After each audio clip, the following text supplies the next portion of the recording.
Friend, if you're a homeschool mom, chances are you've received a lot of advice, some good and some not so good.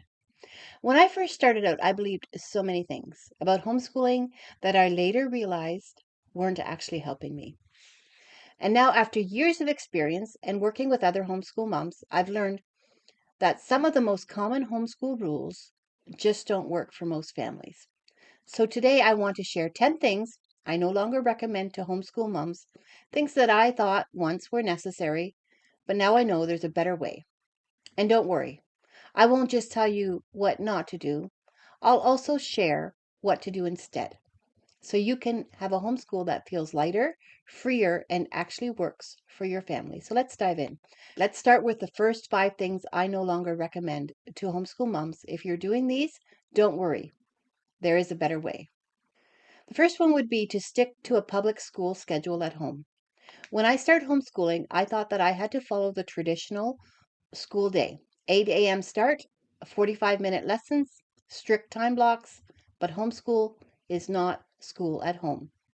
What I would suggest you do instead is find a homeschool rhythm instead of a rigid schedule. Learning can happen in the morning, afternoon, or even in the evenings, whatever works best for your families. The second thing I would not do would be trying to teach every subject every day. A lot of new homeschool moms think they have to do everything: math, reading, science, history, handwriting, geography, art, music, every single day. And I'm exhausted just saying that. But that's just not realistic. What you can do instead is use a loop schedule. Rotate your subjects that are not core throughout the week. Focus on the daily core subjects like math, reading, and writing, and sprinkle the extras in on different days. The third thing I would not do would be to buy too much curriculum too soon. I used to think that the key to great homeschool was the perfect curriculum. So I bought too much and I fell into this trap again and again. Eventually, I had to stay away from homeschool conferences because I would always think, oh, those are great ideas. I'd love to implement them with my kids. And I'd buy the curriculum and it would sit on the shelf and never get used. More books don't equal better learning. So, what I would do instead would be to start small, just the basics, add more resources as you see what your child likes, enjoys, and what they will learn from. Remember that there is no perfect curriculum, and the best one is one that you actually use. The fourth thing I would not do would be overload my kids with worksheets. It's easy to think that kids need worksheets for every lesson to prove their learning. Worksheets are good, but most kids learn through activities, discussions, and real world experiences. What would I do instead nowadays? I would use living books, hands on projects, and narration. There is a place for worksheets. I do believe that some families and some people do better with worksheets.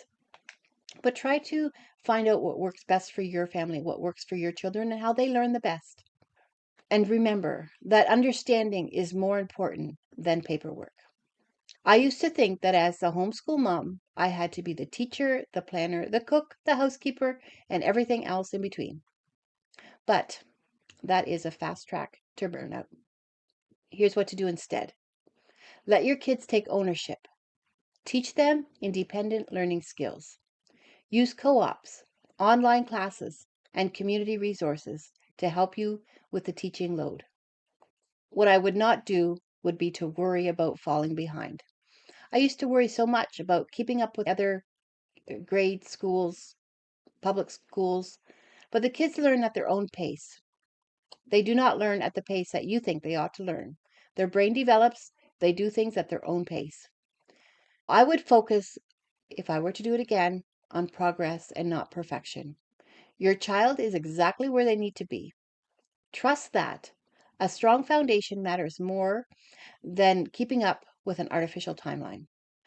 Number 7 of things I would not do in homeschooling again would be to push through a lesson just to finish it.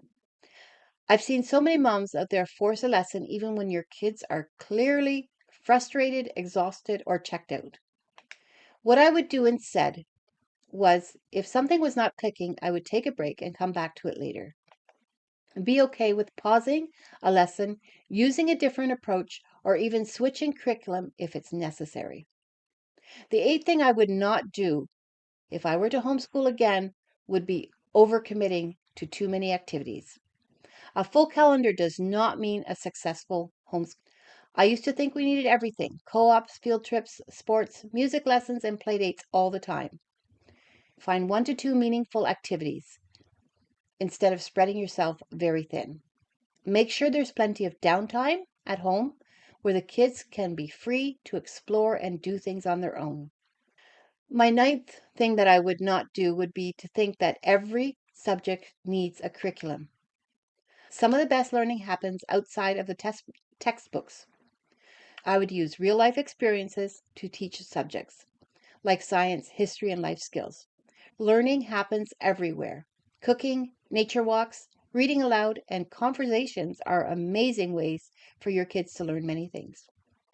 The 10th thing I would not do if I were to homeschool again, I would not try to do it alone. Trying to do everything alone will wear you down.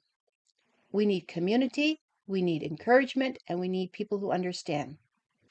What I would do instead would be to find a homeschool mentor, a local homeschool group, or online support. And I'll tell you, it's all over the place. You can find some things.